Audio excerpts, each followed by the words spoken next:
ബിസ്മില്ലാഹി റഹ്മാനി റഹീം. 1981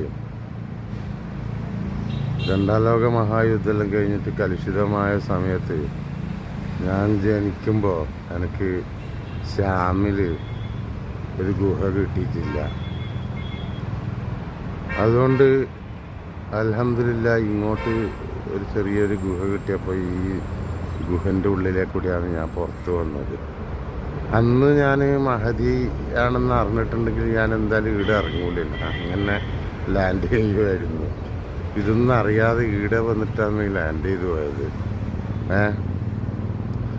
അപ്പോൾ ഇത് സംഭവിക്കുക തന്നെ ചെയ്യും.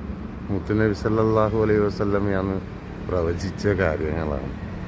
അത് തന്നെയാണ് പറഞ്ഞത്. ലാസ്റ്റ് സമയത്ത് അറബികളെ ഭരിക്കും എന്ന് പറഞ്ഞു. ഇൻഷാ അല്ലാഹ് ഇനി സമയമുണ്ട് കേട്ടാ.